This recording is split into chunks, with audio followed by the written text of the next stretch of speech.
మధ్యలో మీరు మీరు శరత్ బాబు గారు ఒక అది మనసు బంధం అని చెప్పాలా, చెప్పచ్చా? మనసు బంధమే. నేను బాగా అనుకున్నాను, ఆయన కొంచెం అనుకుని వదిలేశారు. ఇప్పుడు ఆయన ఉన్నా కూడా చెప్పేదాన్నేమో, లేరు కాబట్టి ఇంకా ఫ్రాంక్గా చెప్తాను. ఆయనతోనే యాత్రలన్నీ చేశాను. మహానుభావుడు, దేవుడు నాకు ఒక గైడ్ని పంపించాడు అనుకున్నాను, లేకపోతే నేను అన్ని యాత్రలు చేసేదాన్ని. చాలా చాలా మంచి వ్యక్తి, అందులో ఏమీ సందేహం లేదు. ఒకరు రూపాయి తినరు, ఒకరికి పెట్టరు. ఆయన ఫ్యామిలీ వరకు ఆయన చూసుకుంటారు కానివ్వండి, అది లేదు, ఆ గుణం లేదు. ఆ టైంలో మిమ్మల్ని వివాహం చేసుకునే టైంలో కొంతమంది ఇండస్ట్రీ ప్రముఖులే ఆపారు ఆయన్ని, లేకపోతే మీ ఇద్దరు తెలుసు పెళ్ళయి సెటిల్ అయ్యేవారు కూడా అన్నారు అంట. నిజం. చాలా ఆలోచనలు చేశాము, ఒక బిడ్డను కూడా కందామని ఆలోచన చేశాము, దానికి అన్ని ప్లానింగ్స్ వేసుకున్నాము. తర్వాత ఆయన ఆలోచిస్తూ ఉంటారు, సంవత్సరాల తరబడి ఆలోచిస్తూ ఉంటారు. ఒక విషయం చెప్తే ఒక 100 రకాలుగా ఆలోచించి, లలిత ఇలా వద్దేమో, అలా వద్దేమో, మనం ఎవరన్నా కానీ వాళ్ళు మన ఇద్దరం పోయామనుకో, అమ్మాయిని ఆస్తి కోసం ఏమన్నా చేస్తారేమో, ఇలాగంతా కూడా చెప్పేవారు. నేను చాలా ఫ్రాంక్గా ఫస్ట్ టైం చెప్తున్నా, నేను వాళ్ళ ఫ్యామిలీ మెంబర్స్ నేనేమి లెక్క చేసేది లేదు. వాళ్ళ ఫ్యామిలీ మెంబర్స్లో ఒక తమ్ముడు నాతో చాలా క్లోజ్గా ఉంటాడు, ఒక తమ్ముడు ఫ్యామిలీ. ఇప్పుడు కూడా వారి అబ్బాయి మీతో టచ్లో ఉన్నారు ఉన్నాడు అని అంటారు.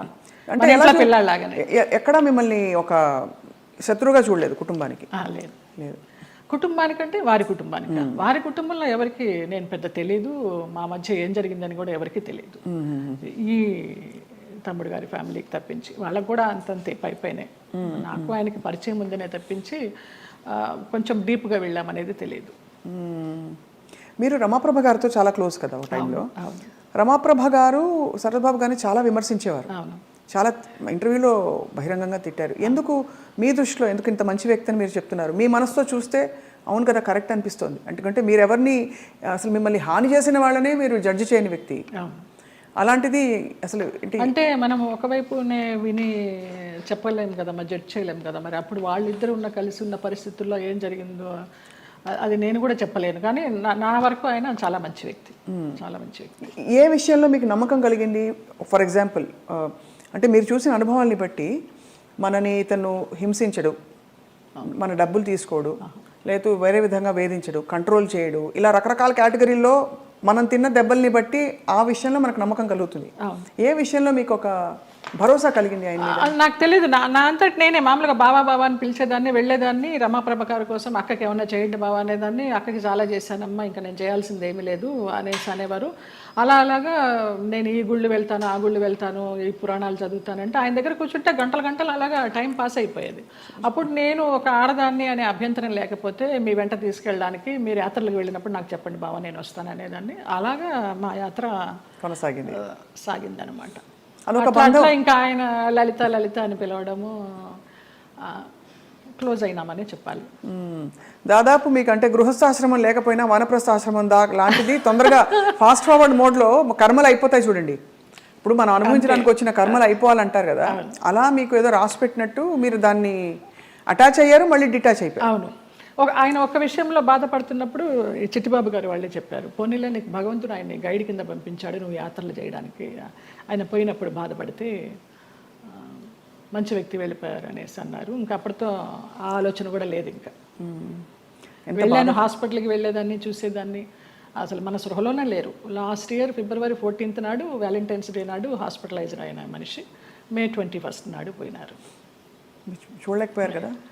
చూడలేకపోయిన వాళ్ళం. బావా బావా అని పిలిచేదాన్ని, అయ్యప్ప అని పిలిచేదాన్ని ఆయన్ని. ఆయన ఆధ్వర్యంలో ఇరుముడి కట్టుకుని నేను మండలం రోజులు అయ్యప్ప దీక్ష చేసి అయ్యప్పకే వెళ్ళాను. ఆయనతో వెళ్ళాలనుకున్నాను కానీ వెళ్ళలేకపోయినాను, నేను విడిగా వెళ్ళాను. అప్పుడు నేను ఇరుముడి కట్టుకునేటప్పుడు ఆయనే చెప్పారు నాకు మంత్రాలన్నీ. అట్లా అయ్యప్ప అని నా ఫోన్లో కూడా తత్వమసి అని ఫీడ్ అయి ఉంటుంది ఆయన పేరు, అయ్యప్ప తత్వమసి. అంటే ఎంత మీరు మనసులో ఆయనకి చాలా చాలా ఆరాధించాను, ఆయనకి సేవ చేసుకుంటూ అలా ఉండిపోవాలనుకున్నాను. బట్ భగవంతుడు పడనిలా, లేదు రుణం లేదు. అది అంతేనండి, బంధాలు బంధాలు అంతేనా? మరి అంతే అనుకోవాలి. రుణం ఉన్నంత వరకు మనం కలిసి ఉంటాం, తర్వాత అంతే. కూడబెట్టిన పుట్టిన వాళ్ళు మన బిడ్డలే. అలాంటప్పుడు ఇంకా బయట నుంచి ఎక్కడో వచ్చిన వాళ్ళు ఆ రుణం ఉన్నంత వరకే ఉంటారు. అది రుణాన్ని బంధరూపేణ పశుపత్ని సుతాలయ. మీరు ఎప్పుడైనా మీరు విడిపోయాక ఎప్పుడైనా మీరిద్దరు ఎదురెదురయ్యాల్సిన పరిస్థితులు వచ్చాయా? నేను మామూలుగా ఉంటే తనే మాట్లాడు, నాకేం గిల్టీ? నేనేమైనా దొంగతనం చేశానా? ఏమైనా తీసుకొచ్చానా? ఎప్పుడైనా ఎదురయ్యారా? చాలాసార్లు. ఏంటి అప్పుడు మీ ఇద్దరు రియాక్షన్? నేను మామూలుగా అలా అని తిరుగుతూ ఉంటాను అందరితో, నమ్మని ఇలా పెట్టి అయ్యో పాపం అనిపించింది. ఎందుకు అంత రియాక్షను? అతన్ని నేనేం తినలేదు కదా, అతని ఇంటికి నేను వెళ్ళి ఉండాల.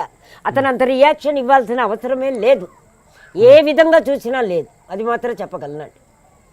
ఏ విధంగా చూసినా నాకు అతను రియాక్షన్ ఇచ్చేంత సీన్ లేదు. నేను నవ్వుకుంటుంది. ప్రాపర్టీ వెంటకపోతే ప్రాపర్టీ కావాలండి.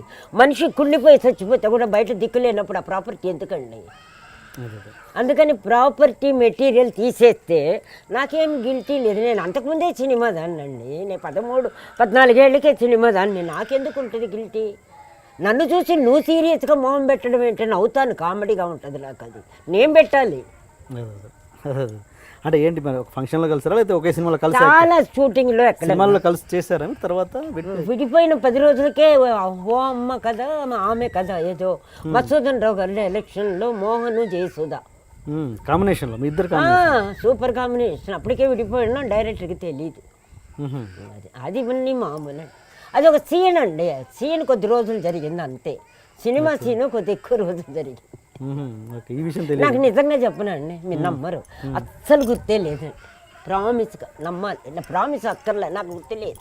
సినిమా చూసినా కూడా ఎప్పుడైనా చూస్తే ఎట్లా కలిసి ఉన్నామా, అసలు మేము ఉన్నామా అని అనిపించింది. ఇది నిజం. ఇది తప్పేం కాదు, అంటే లోపల లేదు.